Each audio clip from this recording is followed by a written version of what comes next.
আসসালামু আলাইকুম রহমতুল্লাহ। দূরে এবং কাছে যে যেখান থেকে আমার ভিডিও দেখছেন, আশা করি প্রত্যেকে ভালো আছেন, সুস্থ আছেন, নিরাপদে আছেন। আলহামদুলিল্লাহ, আমিও ভালো আছি। প্রতিদিনের মতো আমি রান্নার রানী আফরোজা নতুন আরও একটি রান্নার রেসিপি নিয়ে আপনাদের মাঝে হাজির হলাম। তো পুরো ভিডিওটা স্কিপ না করে দেখার অনুরোধ জানাচ্ছি। আজকে আমি রান্না করব এই শীতের সবজি টমেটো, কাঁচা টমেটো দিয়ে জাতীয় মাছ পাঙ্গাস মাছ রান্না করব, অর্থাৎ গরিবের জাতীয় মাছ, কেউ আবার অন্যভাবে নিয়েন না। তো যাই হোক, আমি মাছগুলোকে ভালো করে ক্লিন করে লবণ, হলুদ, মরিচ আর অল্প পরিমাণে তেল দিয়ে দিয়েছি। পাঙ্গাস মাছটা তেল দিয়ে ম্যারিনেট করলে পাঙ্গাস মাছ কিন্তু অনেক ফুটে, বাঁচতে গেলে ঠাস ঠাস করে তেল ফোটে। তো এটাকে একটু তেল দিয়ে ম্যারিনেট করে রাখলে 10 মিনিটের মতো, তাহলে কম ফোটে। তো যাই হোক, চুলার মধ্যে প্যান বসিয়ে দিলাম আর তেল দিয়ে তেল গরম করে এক এক করে মাছগুলো তেলে ভেজে নিচ্ছি। বেশ ভালো করে মাছগুলোকে লাল লাল করে ভেজে নেব। তো আপনারা যারা যারা আমার ভিডিও ফেসবুক পেজ থেকে দেখছেন, অনুরোধ করছি ফলো দিয়ে সাথে থাকবেন, লাইক কমেন্ট শেয়ার করবেন, ইনশাআল্লাহ আমিও সাথে থাকবো। আর যারা যারা আমার ভিডিওটা ইউটিউব থেকে দেখছেন, অনুরোধ করছি আমার চ্যানেলটাকে সাবস্ক্রাইব করে দেবেন এবং নতুন নতুন রান্নার রেসিপি পাওয়ার জন্য পাশে থাকা বেল আইকনে টিপ দিয়ে ওকে করে দেবেন। যখনই আমি নতুন কোনো রান্নার রেসিপি আপলোড করব, আপনার কাছে নোটিফিকেশন চলে যাবে। তো যাই হোক বন্ধুরা, এখন আমার মাছগুলো ভাজা হয়ে গিয়েছে, আমি মাছগুলো উঠিয়ে নিয়েছি।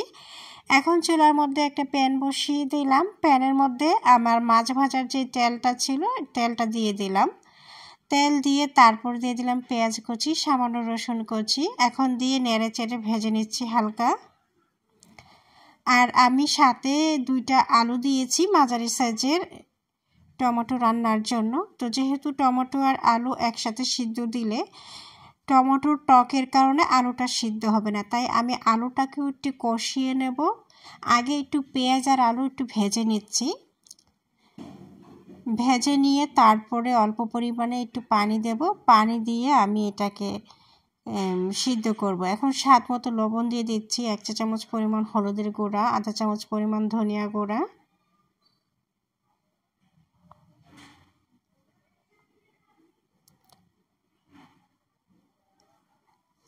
তারপর ঢেকে দিয়েছি, আলুটাকে ঢেকে দিয়ে আমি চুলার আঁচটা লো মিডিয়াম রেখে 10 মিনিটের মতো কুক করেছি। 10 মিনিট পর আলুটা সিদ্ধ হয়ে গিয়েছে। তারপর আমি কাঁচা টমেটো দিয়ে দিয়েছি, টমেটোর সাথে 2-3টা কাঁচামরিচ ফালি করে দিয়ে দিয়েছি। এখন পানি ছাড়া ভেজে নেব আলুটাকে এবং টমেটোটাকে, ভালোভাবে ভেজে নেব। আর এরকম কাঁচা টমেটো রান্না করলে অবশ্যই কিন্তু দিতে হবে মোস্ট ইম্পর্টেন্ট, সেটা হচ্ছে রসুন বাটা। আমি এখানে 1 চামচ পরিমাণ রসুন বাটা দিয়ে ঢাইকা দিয়ে চুলার আঁচটা লো মিডিয়াম রেখে একটু ভেজে নিচ্ছি। কষানো হচ্ছে সাথে মশলাগুলো আর ভাজা ভাজাও হচ্ছে। এভাবে ধৈর্য সহকারে কষিয়ে কষিয়ে রান্নাটা করলে খেতে এত বেশি টেস্টি হয় যা অকল্পনীয়। যারা কখনো খান নাই তারা তো জানেন না, যারা খেয়েছেন তারা জানেন।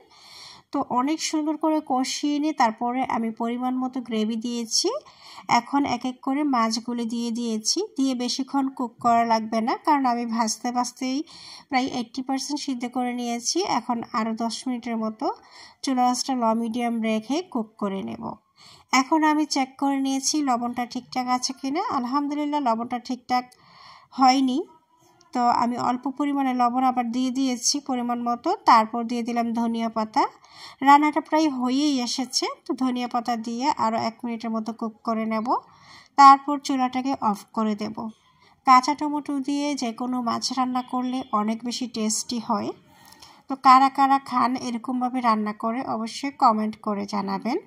এতক্ষণ ধৈর্য ধরে যারা আমার ভিডিওটা দেখেছেন, প্রত্যেকের জন্য অফুরন্ত ভালোবাসা। তো যাই হোক, ফাইনালি আমার রান্নাটা হয়ে গিয়েছে। আমি এখন খাবারের জন্য পরিবেশন করে নিচ্ছি।